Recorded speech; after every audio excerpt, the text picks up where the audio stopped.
अस्सलाम वालेकुम मेरी जान। तो मेरे बेटे, न्यूक्लियर फिजिक्स में आज हमें एटॉमिक न्यूक्लियस को ही फर्दर डिस्कस करना है। आज हम न्यूक्लियर मैसेज की भी बात करेंगे कि न्यूक्लियर फिजिक्स में जब मैस की बात की जाती है तो उसके लिए कौन सा स्टैंडर्ड, कौन सा यूनिट इस्तेमाल किया जाता है। तो ये यूनिट हमारे पास मेरा बेटा कहलाता है एटॉमिक मैस यूनिट।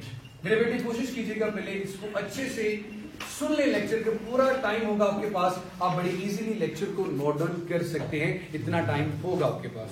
चलिए फिलहाल फोकस ऑन द बोर्ड। मेरी जान, एटॉमिक मैस यूनिट, इसकी शॉर्ट फॉर्म में हम इसको AMU लिख लेते हैं या सिर्फ UB लिखा जाता है। दोनों मेथड अडॉप्ट किए जाते हैं न्यूक्लियर फिजिक्स में सब एटॉमिक पार्टिकल्स के मैस के यूनिट के लिए। अब मेरे शहजादे, सबसे पहले इन 1960 में, इन 1960 कार्बन C612 ये एक स्टैंडर्ड माना गया। जैसे आपके पास 1 kg का एक वेट हो, वाट हो, तो ये स्टैंडर्ड है 1 kg को मेजर करने के लिए। इसी तरह कार्बन को स्टैंडर्ड माना गया सब एटॉमिक पार्टिकल्स का मैस मेजर करने के लिए।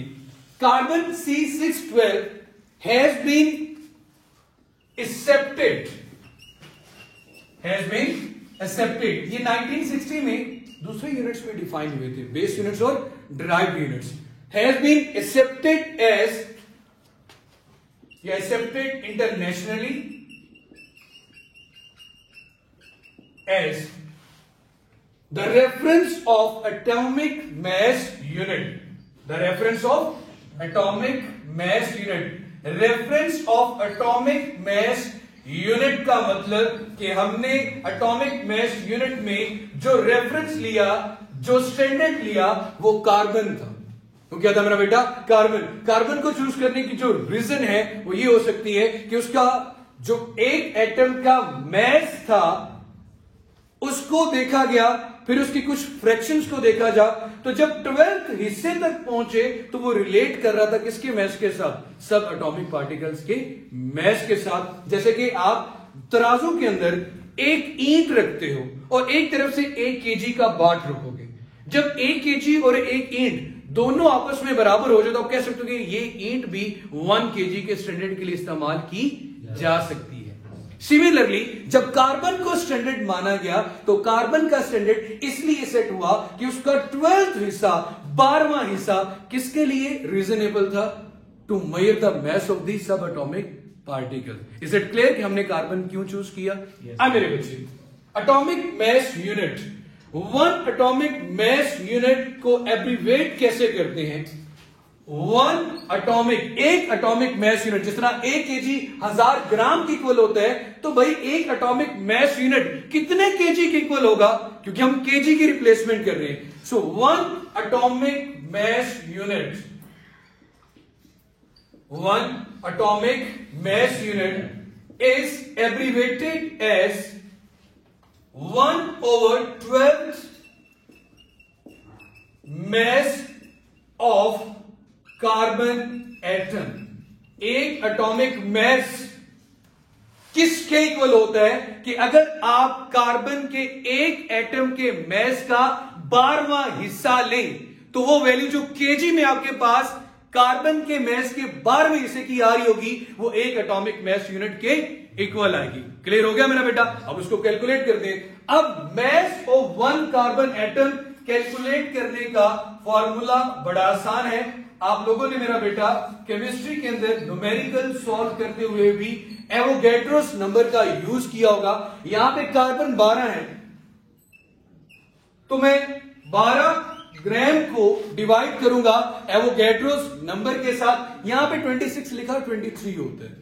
ठीक है, जरा ध्यान से 6.023 मल्टीप्लाई बाय 10 रेज़ की पावर 23। मेरे बेटे गौर करो बस, फिलहाल यहां पे बाद में नोट करवा लेना।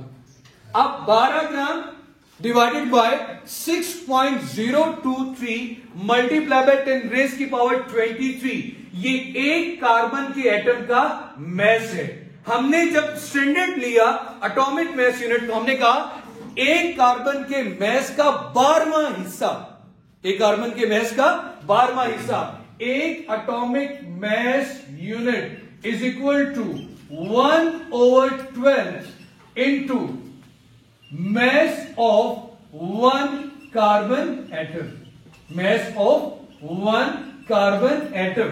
क्लियर हो गया मैंने बच्चे?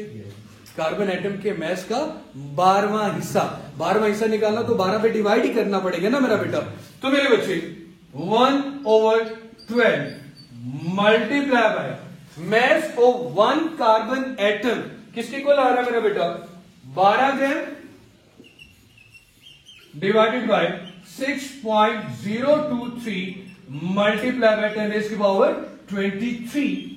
12 के साथ कैंसिल आउट, 1 को 6.023 मल्टीप्लाई बाय 10⁻23 के साथ डिवाइड करेंगे, जो भी आंसर आएगा उसको फिर 1000 के साथ डिवाइड करेंगे, क्योंकि ये तो ग्राम में आंसर देगा ना, हमें किस में चाहिए? किलोग्राम में। तो मैं सिर्फ और सिर्फ डायरेक्ट वैल्यू लिख देता हूं, जो कि आपको याद करनी होगी कि 1 atomic mass unit 1.66 multiply by 10⁻⁻27 KG के इक्वल होता है। अगर एक एटॉमिक मास यूनिट की बात करो तो केजी में किसके इक्वल है? 1.66 मल्टीप्लाई बाय 10⁻⁻27। -27 का मतलब 1 केजी का पता नहीं कितना अरबों खरबों हिस्सा, बहुत छोटा सा यूनिट है। तो जब इतनी बड़ी वैल्यू हमें लिखनी पड़ेगी, मतलब कि फ्रैक्शंस में ज्यादा वैल्यू लिखनी पड़ेगी, तो वो मुश्किल होगी। तो हमने उसकी जगह पे कौन सा ले लिया? 1 एटॉमिक मास यूनिट। अब मेरे बच्चे छोटा सा बेसिक क्वेश्चन, 1 केजी में 1000 ग्राम होते हैं।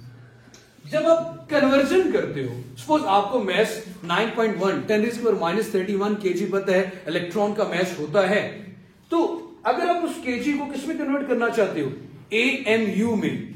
तो जहरी सी बात है, आपको AMU और केजी में रिलेशनशिप पता होना चाहिए।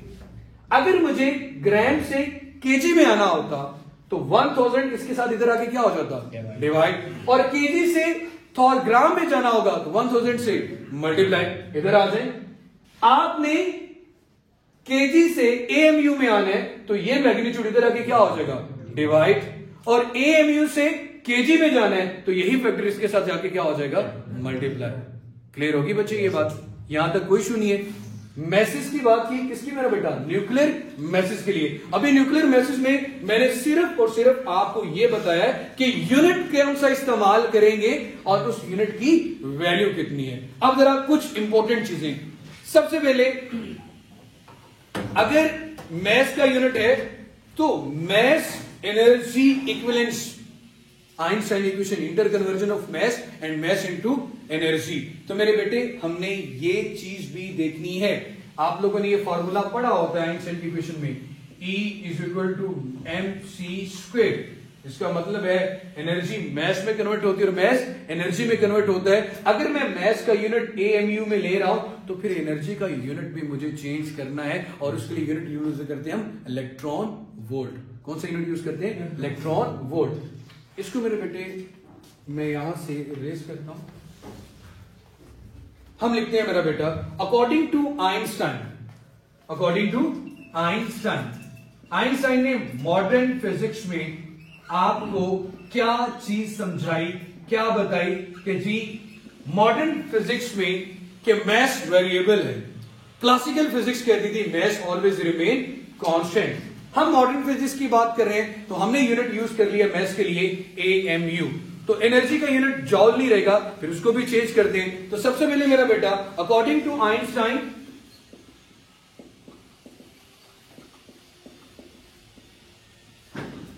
आइंस्टाइन के according mass can be converted into energy by, किस इक्वेशन को फॉलो करते हुए? Mass can be converted into energy by E = mc², where c is the speed of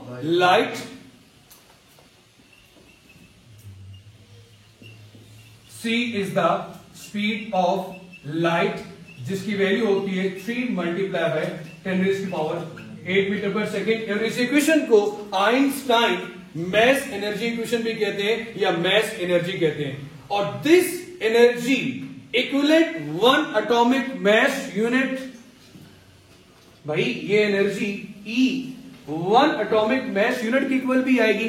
कैसे? जब मैं इक्वेशन लिखता हूं E is equal to mc square, E is equal to mc square.